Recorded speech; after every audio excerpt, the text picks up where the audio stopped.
activities to understand the next concept in the physics lesson. So here I have taken an iron nail, okay, and this is a wooden surface. Now I'll push the head of the iron nail into the wooden surface. It is not possible, isn't it? Whereas now I'll take the pointed end of the nail and I'll try to push it into the wooden surface. So here you can see the pointed end of the nail is fixed into the wooden surface. What is the reason behind this?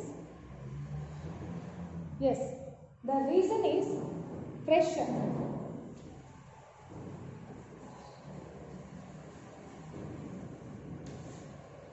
Pressure.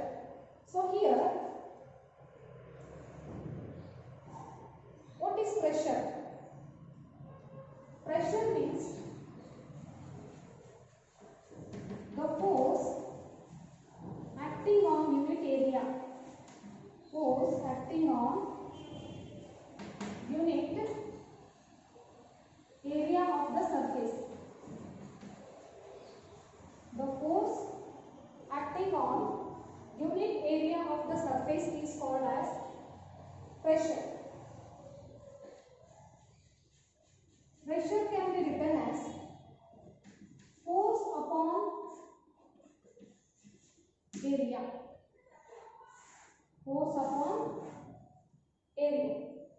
By this, we can clearly say that the pressure and force are directly proportional, whereas the pressure and area of an object are inversely proportional to each other. That means larger the area, if area is larger,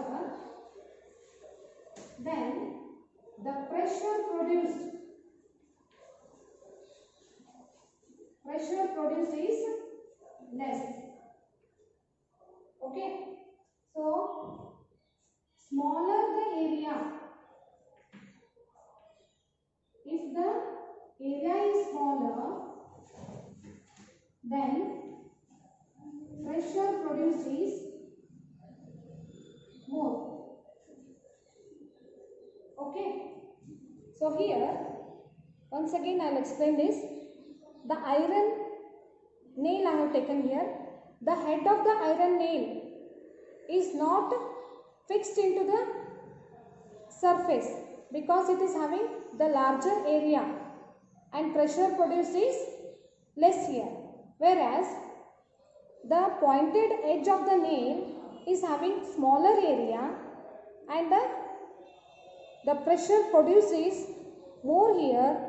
When I apply the force, the pressure produced is more here and it is easily fixed into the wooden surface. So we will do some other activities also to understand better. So all of you know that we use knife to cut the vegetables and fruits at home, isn't it? So how we cut the fruits and vegetables? With a sharp edge.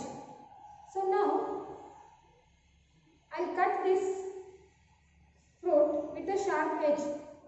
So I already cut and kept there. So I can easily cut the piece of the fruit with a sharp edge. Suppose if I try to cut the fruit with the other edge which is blunt, then I am not able to cut the fruit. So all of you have experienced this also.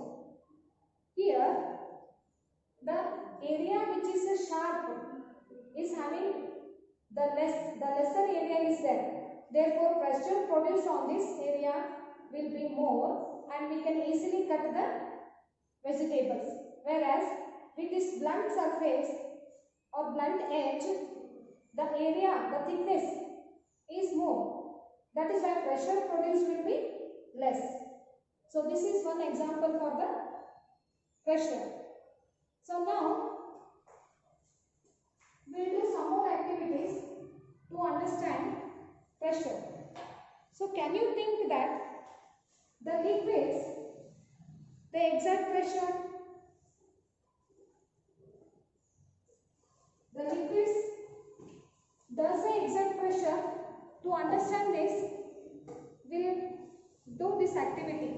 I have taken a bottle here, an empty bottle, and I have made 3 holes at equal height from the bottom. Okay. Now I will just pour the water into this bottle.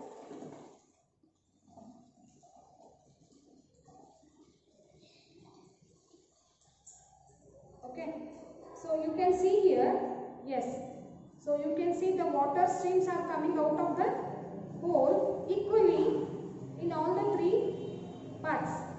The 3 holes are here. The water is coming equally in all the 3 holes. That means even the liquid also exerts pressure on the container in which it is filled.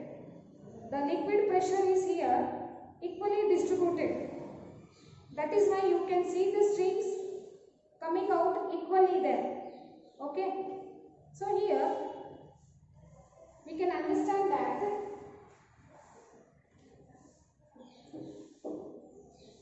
the liquids exert pressure in the container in which they are filled.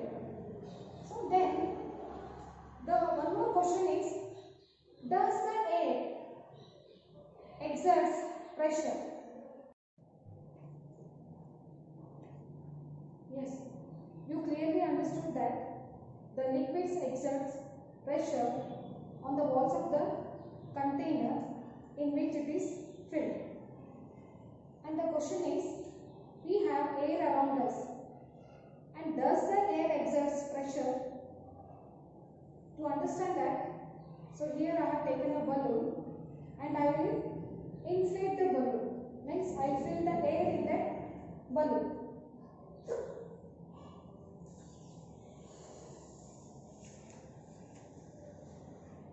So when I fill the air in the balloon, I have to close the opening of the balloon, isn't it? So suppose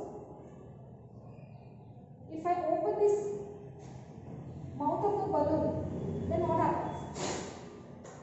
So you can see that the air inside the balloon rushes out and the balloon fell down. That means what? So we have the air surrounding us, and even I have inflated this balloon. Means I have filled the air in this balloon. And the air inside exerts the pressure there. Okay. And when I open the mouth of the balloon, suddenly the air rushes out, and we easily can understand that the air pressure inside the balloon is more than the air pressure outside. By this we can understand that even air exerts pressure. Okay, so we can also say that all the gases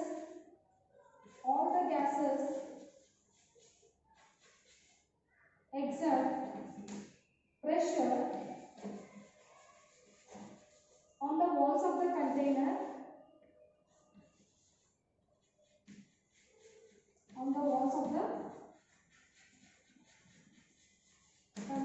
in which they are filled.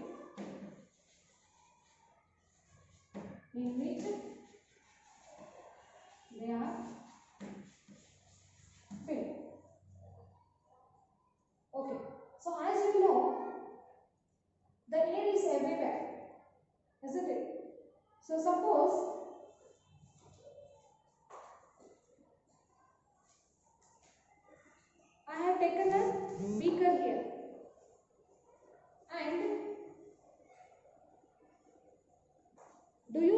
beaker is empty?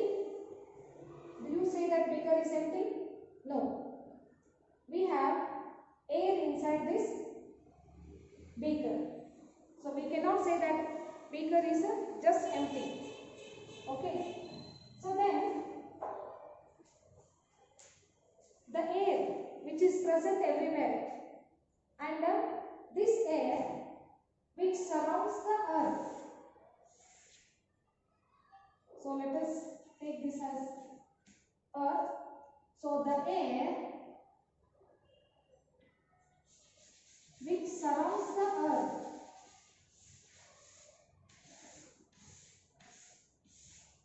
air is a mixture of gases.